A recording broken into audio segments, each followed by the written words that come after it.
দর্শক, new market এবং গাউসিয়া মার্কেটের ফুটপাত দখলমুক্ত হওয়ার পরের বর্তমান চিত্র আমি তুলে ধরছি, একটু দেখার চেষ্টা করুন। এই পুরোটা নূরজাহান মার্কেট পর্যন্ত, নিউ মার্কেট থেকে সিটি কলেজের অপোজিটে নূরজাহান মার্কেট পর্যন্ত পুরোটাই ফুটপাত দখল ছিল। সকালবেলা ডিএমপির অভিযানের পরে সকল ফুটপাতগুলোকে উঠিয়ে ফুটপাতের যেসব দোকান ছিল সেগুলোকে উঠিয়ে দেওয়া হয়েছে। এই দেখুন দর্শক, প্রত্যেকটা ফুটপাতের অবৈধ ব্যবসায়ীদের উঠে দেওয়া হয়েছে। এটা যদি আমাদের উপরে আক্রমণ করা, এখন আমরা গরিবরা কই যাব? এটা বাংলাদেশের সরকারের কাছে আমাদের অনুরোধ, এখন আমাদের কর্মস্থল কী দেবে? এখন আমরা অপরাধ কি?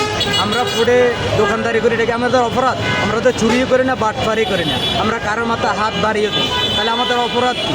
এখন এই যে আমাদের প্রায় ঢাকা শহরের 30,000-এর উপরে হকার আছে, এই হকারগুলোর কর্মস্থল কী দিবে? হকারগুলো এখন কই যাবে? এখন আমরা ফুডে দোকানদারি করি, চৌকি লাগাই, ভ্যান লাগাই, গাড়ি লাগাই, আজকে পুলিশে হামলা দেয়, কালকে ওসিআইএ, কালকে ডিসিআইএ, কালকে হুমকাইয়ে ওই নেতা আসে আমাদের বিভিন্নভাবে বিভ্রান্তি করে। এখন আমরা কোন দেশে যাব? এখন আমরা বিদেশে গেলেও সমস্যা, দেশে থাকলেও সমস্যা, চুরি করলেও সমস্যা, আমরা খামো কি? আমরা আল্লাহ সৃষ্টি সেরা দিই, আমরা কী করবো? এখন এই যে আজকে আপনাদের জেলায় চলে যাবেন, নিজ জেলায় চলে যাবেন। আমরা আজকে যে হামলাটা দিছি 1 তারিখে দেওয়ার কথা, 1 তারিখ থেকে আজকে 5 তারিখে হামলাটা দিল। আমি নিজে একজন হকার, ঠিক আছে? এখন আমার ফ্যামিলি, বউ বাচ্চা নিয়ে আমি কী করবো? এখন আমার অবশ্যই দোকান লাগাইতেই হবে, আমি খাইতে হবে, আমি চলতে হবে, ঠিক আছে? এখন বাংলাদেশ সরকারের কাছে আমার অনুরোধ, এখন যেটা অবৈধভাবে থাকবে এটা যেন থাকে নেক্সট বিরক্তিগত বা যানজট সৃষ্টি হয় এমন কোনো কিছু যেন রোডের সাইডে বা রোডের মাঝখানে কোনো রকম হকার জন্য না বসে, যেটা শৃঙ্খলা বজায় রাখা যায় সেইভাবে যেন হকাররা থাকে, এটা বাংলাদেশ সরকারের অনুরোধ।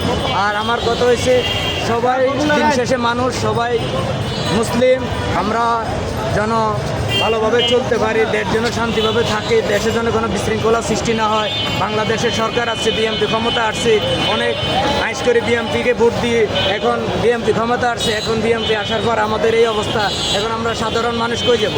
আমরা কি বলবো ওই খারাপ, ও খারাপ, ও বালা, ও খারাপ? আমরা এখন কোন পর্যায়ে যাবো?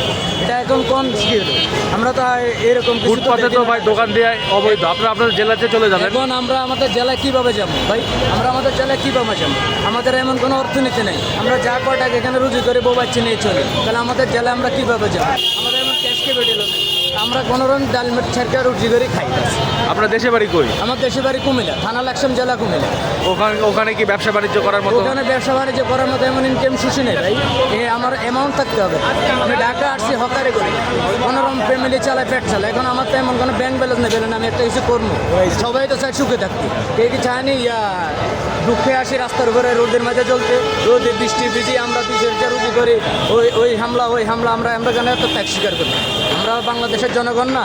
আমরা ভোট দিয়ে বিএমপি ক্ষমতা। আপনাদেরকে যদি 2-3 বছর সময় দেওয়া হয় তাহলে কি আপনারা যাবেন নাকি সারা জীবন এখানেই থাকবেন? এখন আমাদের যদি এইরকম একটা কর্মস্থল দেয় আমরা অবশ্যই যাবো। আমরা তো চাই না আমরা ফুটে বসে থাকতে, আমরা তো চাই না খোলা আকাশের নিচে থাকতে, আমরা চাই আমাদের মাথার উপর ছাদ থাকুক, তাহলে আমরা কেন এখানে থাকি?